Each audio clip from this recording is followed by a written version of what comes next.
Hello everyone and welcome to my channel. और अपने आज के वीडियो में भी हम डिस्कस करने वाले हैं 20 एमसीक्यूज को विद देयर डिटेल्ड एक्सप्लेनेशन। हम ऑलरेडी अपनी ये जो सीरीज है 20 एमसीक्यूज की वो चला रहे हैं which has a large gap because of some reasons, but we are back now और we are going to discuss the whole thing as we were doing. Before we start this channel, I want to thank you all for making this channel the Impending Physical Education, the great family of 10K, which is a motivation for us to do more for you. तो जो अपना सबसे पहला question है that is which one is not the principle of sports training. तो जब भी आप sports training वर्ड देखेंगे तो ये एक ऐसी चीज है जो किसी भी एग्जाम में सबसे ज्यादा पूछे जाने वाले क्वेश्चंस का हिस्सा है. अगर अभी जो रिसेंटली नेट का एग्जाम हुआ है आप उसकी बात करें तो वहां भी स्पोर्ट्स ट्रेनिंग पे बेस्ड बहुत सारे क्वेश्चंस थे एंड काफी कॉन्सेप्चुअल क्वेश्चंस थे. यानी आप कह सकते हैं कि चाहे आप यूपी टीजीटी के लिए तैयारी करें या फिर नेट के लिए, बट अगर आपके कॉन्सेप्ट क्लियर हैं तो आप नेट के आंसर्स भी दे सकते हैं. और साथ ही जब आप यूपी टीजीटी या किसी भी टीजीटी लेवल के क्वेश्चन को सॉल्व करेंगे वहां भी आपको वो कॉन्सेप्ट हेल्प करने वाले हैं.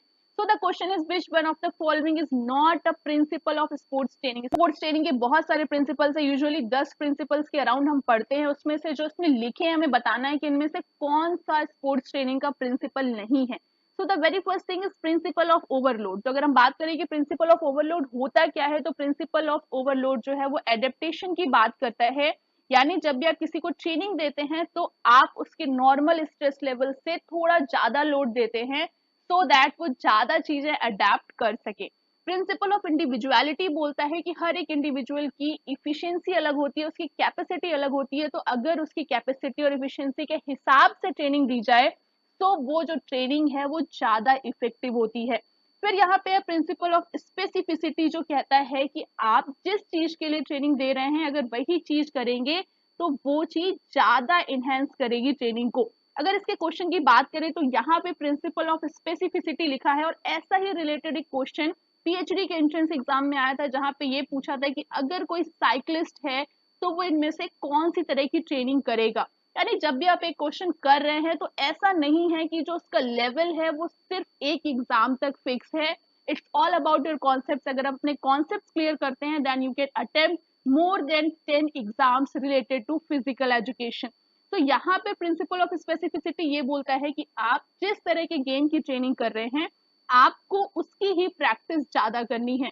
But there is no principle like principle of stop and go. यानी स्टॉप एंड गो जैसा कोई भी प्रिंसिपल नहीं है स्पोर्ट्स ट्रेनिंग का. So the answer will be C. बात करें अपने नेक्स्ट क्वेश्चन की that is the scapula bone is situated in. तो हमारे जो पूरी शरीर है उसमें 206 हड्डियां हैं और 206 हड्डियों के नाम आपने अगर देखा होगा एनाटॉमी फिजियोलॉजी में इसका स्केलेटन सिस्टम का वीडियो है. तो अगर आप ये 206 हड्डियों के नाम जो याद करना बहुत आसान है अगर आप कर लेते हैं तो आपको ये सिर्फ टीजीटी नहीं नेट के एग्जाम तक में हेल्प करने वाला है जो कि अभी रिसेंटली हुए हैं. तो स्कैपुला बोन की बात करें तो ये बोन जो है आपके अपर बैक में पाई जाती है जो यहाँ रेड कलर से दिखाई गई है. This is your scapula bone जिसे शोल्डर ब्लेड के नाम से भी जाना जाता है. तो ये आपकी अपर बैक में हो. फिर बात करें कि लेग में कौन सी आपकी बोन होती है, तो अगर आप ये लेग देखें तो यहाँ पे दो तरह की बोन होती है जिन्हें हम कहते हैं टीबिया एंड फिबुला. हिप की बात करें तो ये आपका हिप है जिसे हम पेल्विक गर्डल के नाम से जानते हैं. आर्म की बात करें तो आपकी आर्म की जो बोन है this is known as humerus. तो इस तरह आप 206 हड्डियां जो 206 अलग अलग नहीं है, बहुत सारी हड्डियां जो कॉमन है तो उनके नाम अगर आपको याद है तो वो आपको हर एग्जाम में हेल्प करने वाला है. साथ ही हड्डियों के नाम याद रखने से कई बारी आप उनसे रिलेटेड मसल के नाम भी याद कर सकते हैं या फिर एग्जाम में गेस कर सकते हैं क्योंकि जो मसल के नाम है वो उनके ओरिजिन इंसर्शन मसल या फिर उसकी बोन के नेम के अकॉर्डिंग ही होते हैं. फिर हमारा नेक्स्ट क्वेश्चन है for long jump velocity of wind is measured for the duration of. ये जो क्वेश्चन है ये आपके नेट में भी आ चुका है. इवन कुछ पीएचडी एंट्रेंस के एग्जाम में भी ऐसे क्वेश्चंस आए हैं कि लॉन्ग जंप जो होती है एक एथलेटिक का इवेंट है उसमें जो विंड है वेलोसिटी ऑफ विंड है वो कितने ड्यूरेशन के लिए नापी जाती है क्योंकि एयर रेजिस्टेंस भी मायने रखता है जब आप किसी स्प्रिंट या लॉन्ग जंप जैसी एक्टिविटी करते हैं. तो लॉन्ग जंप के लिए 5 सेकेंड के लिए नापा जाता है जो भी विंड की ड्यूरेशन है या फिर उसकी वेलोसिटी है. बात करें 100 मीटर स्प्रिंट में भी जो है विंड की वेलोसिटी नापी जाती है जो कि 10 सेकेंड्स के लिए नापी जाती है.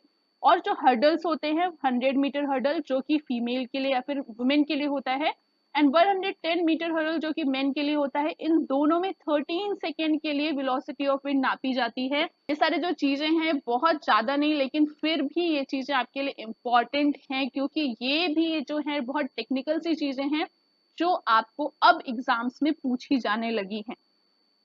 इसके अलावा क्वेश्चन ये है कि जो पोजीशन है विंड गॉज की वो क्या होती है। तो जो विंड गॉज की पोजीशन है वो 1.22 मीटर है। ये जो वर्ड आपको कई बार आपने ये नंबर पढ़ा है। तो जो विंड गॉज है वो उसकी हाइट 1.22 मीटर होती है जहां से ये नापा जाता है।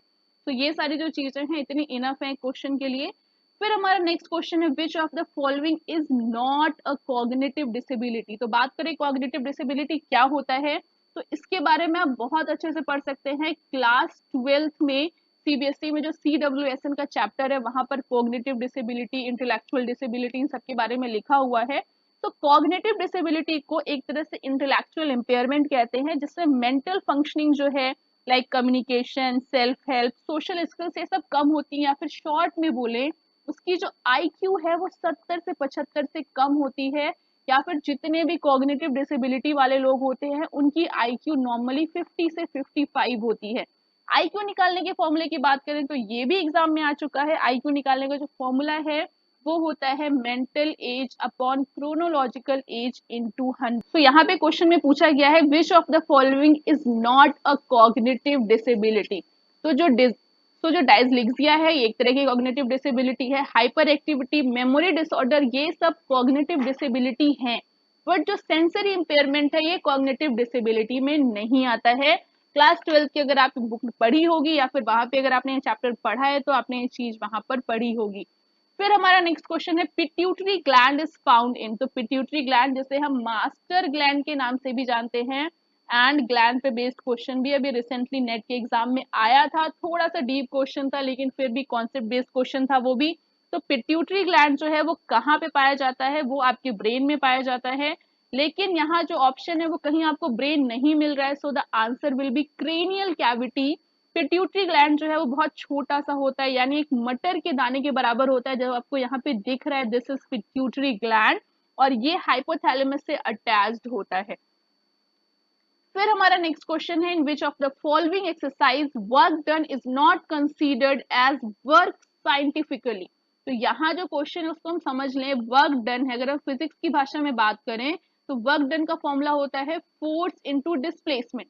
तो अगर डिस्प्लेसमेंट नहीं है तो वर्क डन भी जीरो हो जाएगा। तो यहाँ पर कौन सी ऐसी एक्सरसाइज है जहां पर आपका वर्क डन कंसीडर नहीं किया जाएगा, ये वो होगा जहां आपका किसी भी तरह का डिस्प्लेसमेंट नहीं हो रहा है, यानी जो भी आइसोमेट्रिक एक्सरसाइजेस होती हैं, क्योंकि वहां पर आपकी जो मसल की लेंथ है वो कांस्टेंट रहती है।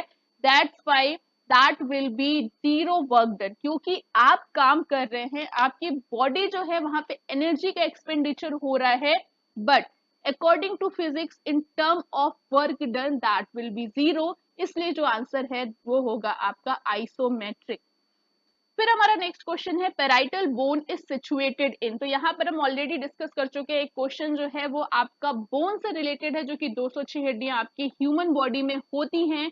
तो पेराइटल बोन जो है वो कहाँ पे सिचुएटेड है, ये चार ऑप्शन दिए हैं। तो पेराइटल बोन आपके स्कल में होती है। स्कल में टोटल हड्डियां 8 होती हैं, जिनको याद रखने का जो तरीका है वो है पेप्टोज।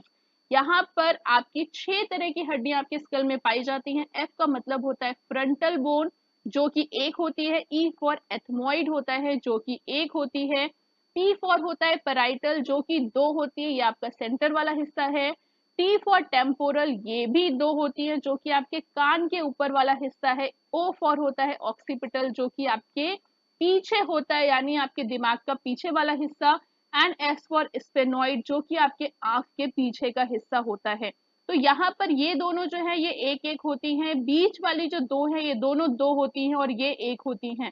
अगर आप काउंट करेंगे तो टोटल 8 हड्डियां हैं। स्कल में 8 हड्डियां पाई जाती हैं। क्वेश्चन भी एग्जाम में कई बार आया है। फिर हमारा नेक्स्ट क्वेश्चन है द वर्ड परकुशन इज रिलेटेड या फिर एसोसिएटेड विद। तो यहाँ पर ये जो वर्ड है ये रिलेटेड है आपके मसाज से, और जो भी क्वेश्चन आपके मसाज से आते हैं वो स्वीडिश मसाज से आते हैं। स्वीडिश मसाज को 5 तरह से क्लासिफाई किया गया है, जिसमें आपको सिर्फ उतने ही क्वेश्चन आपके जब भी आएंगे मसाज से तो सिर्फ वही 5 चीजें आती हैं। उसमें जो 5 चीजें हैं उसमें सबसे पहला है आपका एफ्यूलरेज। एफ्यूलरेज का मतलब होता है स्ट्रोकिंग, जो कि सबसे बेसिक तरह होता है मसाज करने का। दूसरा होता है पेट्री सेज। पेट्री सेज का मतलब होता है नीडिंग, जैसे आटे की तरह उसको जो मारना कहते हैं, दैट इज पेट्री सेज। फिर है फ्रिक्शन। फ्रिक्शन जो है वो लॉन्गिट्यूडिशनल भी होता है, सर्कुलर भी होता है। फिर होता है टैपोटमेंट, या फिर इसे बोला जाता है परकुजन। परकुशन में आप करते क्या है, इसमें टैपिंग करते हैं, दोनों हाथ से रिदमिक एक्शन होता है जिसमें बीटिंग, कपिंग, हैकिंग, ये सारी चीजें आपकी आती हैं। लास्ट है आपका वाइब्रेशन, जिसे कहते हैं शेकिंग। तो ये 5 मेथड्स होते हैं स्वीडिश मसाज सिस्टम के, जो कि आपके क्वेश्चंस में आते हैं। सबसे ज्यादा जो पूछा जाता है वो आपका पेट्री सेज और परकुशन, ये दोनों वर्ड्स थोड़े से टिपिकल है और ये एग्जाम में कई बार पूछे जाते हैं। फिर नेक्स्ट क्वेश्चन है the ability to adjust the movement effectively on basis of changing situation. यहाँ पे लिखा है बेसिस ऑफ चेंजिंग सिचुएशन, यानी सिचुएशन के बदलने से आप अपने मूवमेंट्स को एडजस्ट कर पाने की एबिलिटी को क्या कहते हैं, that is called adaptation ability, जो कि आपकी कोऑर्डिनेटिव एबिलिटी में आता है। अब इसका एक स्टोरी सुनाऊं, तो मैं ऐसे यूट्यूब पे देख रही थी, तो कोई बीटेक वाले लोग जो फिजिकल एजुकेशन पढ़ाते हैं, स्पेशली क्लास 12 की फिजिकल एजुकेशन। अब physical education is physical education, चाहे 12th की हो, 11th की हो, या बीपीएड एमपीएड की। तो वहां पे एडेप्टेशन एबिलिटी को किसी ने बड़े फनी तरीके से बताया, क्या बताया उसे खुद भी नहीं पता और कुछ समझ में भी नहीं आया। But this is the thing कि भाई जिन्हें नहीं पता कि फिजिकल एजुकेशन क्या है, बीटेक करके फिजिकल एजुकेशन पढ़ा रहे हो, but you can't understand the soul of physical education. Only a physical educationist can understand that what is physical education. तो जो एडेप्टेशन एबिलिटी है वो ऐसा नहीं होता है जैसा उन्होंने बताया। तो एडेप्टेशन एबिलिटी का मतलब यही है कि जब आप सिचुएशन चेंज होती है उसके हिसाब से आप अपने मूवमेंट्स को इफेक्टिवली चेंज कर पाने की जो आपकी एबिलिटी है, that is called adaptation ability. Coupling ability की बात करें तो कपलिंग क्या होता है कि वो गोल ओरिएंटेड होता है, किसी भी मूवमेंट के हिसाब से आप अपनी बॉडी को जब चेंज करते हैं। कपलिंग यानी आप एक चीज जो करते हैं, आप अगर सिर्फ किक कर रहे हैं तो उसके लिए भी आपकी पूरी बॉडी में अलग अलग चीजें अलग अलग तरह से मूवमेंट्स करती हैं उस एक मूवमेंट को इफेक्टिव बनाने के लिए, that is called coupling ability. फिर आपकी जो रिदम एबिलिटी है उसको मोटर मेमोरी कहा जाता है, यानी आप चीजों को याद रखते हैं कि पहले ये करना है, फिर ये करना है, फिर ये करना है, दिस इज रिदम। जैसे जब आपको चीजें सिखाई जाती है कुछ, तो आपको बोलते हैं 1 2 3 4, आपको उस हिसाब से करना है, फर्स्ट पे ये, सेकेंड पे ये, एंड वो ऑटोमेटाइज्ड हो जाता है, जो कि एक रिदम में आ जाता है, दैट इज रिदम एबिलिटी। फिर बात करें अपने नेक्स्ट क्वेश्चन की, that is gastrocnemius muscle is situated at. तो यहाँ पर आपको दिख रहा है गैस्ट्रोस्मीमियस है, जो कि आपके लोअर लेग में पाई जाती है। बाकी की बात करें कि शोल्डर में आपकी कौन कौन सी मसल्स होती है, तो आपको मेजर मसल्स के नाम याद रखने हैं। शोल्डर में जो आपकी मसल पाई जाती हैं वो है आपकी trapezius, deltoid, pectoralis major. Chest की बात करें तो यहाँ पर भी pectoralis major, pectoralis minor and serratus anterior. एक ये इंपॉर्टेंट है जो कि कई बार पूछा गया है। सेरेटस एंटीरियर जो है ये आपकी चेस्ट में पाई जाने वाली मसल है। अपर बैक की बात करें तो यहाँ पर जो सबसे इंपॉर्टेंट है वो है आपकी लेटिस्मस डॉर्सी। क्वेश्चंस जो आते हैं उसमें कुछ ऐसी चीजें जो बहुत बार रिपीट हुई है या फिर वो मेजर नेम है, दैट इज लेटिस्मस डॉर्सी। उसके बाद आपका रोम्बॉइड आ जाएगा, ट्रेपेजियस आ जाएगा, लिवेटर, स्कैपुले आ जाएगा। तो अब यहाँ से स्कैपुले, अभी हमने पढ़ा था जो स्कैपुला है वो क्या एक बोन का नाम है, और यहाँ स्कैपुले अगर लिखा है तो आप यहाँ से गेस कर सकते हैं कि वो कहीं ना कहीं आपके शोल्डर या अपर बैक से रिलेटेड है। तो जब आप बोन के नाम याद रखते हैं तो आपको मसल के नाम भी गेस करने में थोड़ी हेल्प हो जाती है। फिर हमारा नेक्स्ट क्वेश्चन है for what development is interval training use. तो इंटरवल ट्रेनिंग जो है वो किसने इन्वेंट की थी, वो इन्वेंट की थी गोस्टा होल्मर ने, जो कि 1930 में इन्वेंट की थी। और ये जो है इसका सबसे ज्यादा जो बेनिफिट है वो इंड्योरेंस के लिए होता है। So the answer is endurance. फिर नेक्स्ट क्वेश्चन है adaptation to training load at high altitude. तो एक इंपॉर्टेंट चीज जो है वो हाई एल्टीट्यूड है, उसे क्या बोलते हैं, तो high altitude is a kind of change in environment. तो जब भी आप किसी नए इन्वायरमेंट को एडजस्ट करते हैं या किसी नए इन्वायरमेंट को एडजस्ट करने की जो एबिलिटी है उसको हम कहते हैं एक्लाइमेटाइजेशन। यहाँ पर आप नए क्लाइमेट से अपनी बॉडी को एडजस्ट कराते हैं। सो यहाँ पर हाई एल्टीट्यूड लिखा है और हाई एल्टीट्यूड में ट्रेनिंग लोड को अडेप्ट करने को हम एक्लाइमेटाइजेशन कहते हैं। फिर हमारा नेक्स्ट क्वेश्चन है mental as of an individual is detected by. तो यहाँ मेंटल एज की बात कर रहे हैं। तीन तरह की एज हम पढ़ते हैं। क्रोनोलॉजिकल एज होती है जो कि हम साल में बोलते हैं, ईयर मंथ एंड डेज में, that is called chronological age. X-ray के थ्रू हम किसी की फिजियोलॉजिकल एज का पता करते हैं, और जो कि फंक्शनल एफिशिएंसी ऑफ ऑर्गन्स, इससे भी हम फिजियोलॉजिकल एज पता करते हैं। साइकोलॉजिकल टेस्ट, जैसे एक आईक्यू टेस्ट होता है, वो एक साइकोलॉजिकल टेस्ट ही हुआ जिससे हम किसी की मेंटल एज का पता कर सकते हैं, क्योंकि कई लोग जो है वो मेंटली उतने नहीं होते जितने क्रोनोलॉजिकली होते हैं, या फिर वो अपनी एज से ज्यादा स्मार्ट होते हैं, तो वो उनकी मेंटल एज होती है। फिर हमारा नेक्स्ट क्वेश्चन है trial and error theory was proposed by. तो ट्रायल एंड एरर थ्योरी जो है वो दी थी थॉर्नडाइक ने, जिसमें उन्होंने एक बिल्ली को एक पिंजरे में बंद किया था, और वो बार बार कोशिश करके उसने वो लीवर ढूंढ लिया जहां से उसे खाने के लिए मिलता था। So that was trial and error theory, तो जो कि थॉर्नडाइक ने प्रपोज की थी। पैवलो ने जो थ्योरी की थी that was condition reflex theory थी, जो कि डॉग पे की गई थी। तो यहाँ से आप जो क्वेश्चन है ये आपकी फिजियोलॉजी से आते हैं, जहां पर आपको बहुत सारी थ्योरीज पढ़ने को मिलती हैं। फिर नेक्स्ट क्वेश्चन है reflex action is controlled bye. तो रिफ्लेक्स एक्शन होता क्या है? रिफ्लेक्स एक्शन ऐसे एक्शंस होते हैं जो आप सोच समझ के नहीं करते हैं। वो जैसे अगर कभी आपने कोई गर्म चीज टच कर ली तो आपका हाथ अचानक से उठ जाता है, या फिर आप कभी कोई कांटा चुभ जाए जिसे प्रिक करना कहते हैं, तो भी आप अचानक से अपना हाथ या पैर हटा लेते हैं, that is called reflex action. Reflex action में आपकी बॉडी का जो मूवमेंट्स है वो ब्रेन द्वारा कंट्रोल नहीं होता, that is controlled by spinal cord. फिर हमारा नेक्स्ट क्वेश्चन है pyramid tournament falls in the category of. तो पिरामिड टूर्नामेंट जो है वो क्या है? चैलेंज टूर्नामेंट तीन तरह के होते हैं, जिसमें एक होता है आपका पिरामिड टूर्नामेंट, दूसरा होता है लेडर, एंड एक होता है कॉवेब। तो इस तरह के यहाँ पे तीन तरह के टूर्नामेंट आपके चैलेंज टूर्नामेंट में आते हैं। चार तरह के टूर्नामेंट होते हैं, knockout, league, combination and challenge. तो पिरामिड टूर्नामेंट जो है वो चैलेंज टूर्नामेंट की कैटेगरी में आता है। Then the next question is the ability to achieve maximum speed from stationary position is called. तो यहाँ लिखा है स्पीड फ्रॉम स्टेशनरी पोजीशन, यानी जीरो से किसी स्पीड को अटेन करने की जो आपकी एबिलिटी है उसे क्या कहते हैं? तो कभी भी आप जीरो से किसी भी स्पीड पे जाते हैं, change in speed with respect to time is called acceleration. तो इस एबिलिटी को एसिलरेशन एबिलिटी कहते हैं, जो आप जीरो से अपनी स्पीड बढ़ाते हैं, किसी भी स्पीड पे जाए, बट स्टेशनरी पोजीशन से आपकी टाइम के रिस्पेक्ट में जो स्पीड में चेंज होता है that is called acceleration. So the answer will B acceleration ability. फिर नेक्स्ट क्वेश्चन है lady Ratan Tata trophies associated with. तो ये लेडी रतन टाटा ट्रॉफी जो है ये हॉकी से एसोसिएटेड है, एंड रतन टाटा ये वही है जो कि मशहूर बिजनेसमैन है, उन्हीं के नाम पे जो है ये ट्रॉफी जो है स्टार्ट हुई थी। फिर हमारा लास्ट क्वेश्चन है ट्रांजिशन पीरियड एम्स एट। तो ट्रांजिशन पीरियड क्या होता है? तीन तरह के पीरियड आप पढ़ते हैं। एक होता है पीपी जिसे कहते हैं प्रिपरेटरी पीरियड, एक होता है सीपी जिसे कहते हैं competition period, and last is TP जिसे कहते हैं ट्रांजिशन पीरियड। तो भाई पहले आपको प्रिपरेशन दे दी, फिर आपने कंपटीशन खेल लिया, and then there is transition जो कि आपको रिकवरी के लिए दिया जाता है। सो ट्रांजिशन पीरियड का मेन एम होता है आपकी रिकवरी करना। तो आज के लिए इतना ही। आई होप आपके लिए 20 क्वेश्चन जो है बहुत हेल्पफुल हो। एंड वन मोर थिंग, क्योंकि आपको पता है इस समय बहुत सारे एग्जाम्स जो हैं वो हो रहे हैं या फिर होने वाले हैं, जैसे कि यूपी टीजीटी जो है वो भी लगा हुआ है, एनवीएस के भी एग्जाम्स हो जाने वाले हैं, जो कि आपका एटॉमिक एनर्जी वाला है उसके भी एग्जाम्स होने वाले हैं, एंड अब यूपी हायर की भी वैकेंसीज आ गई हैं।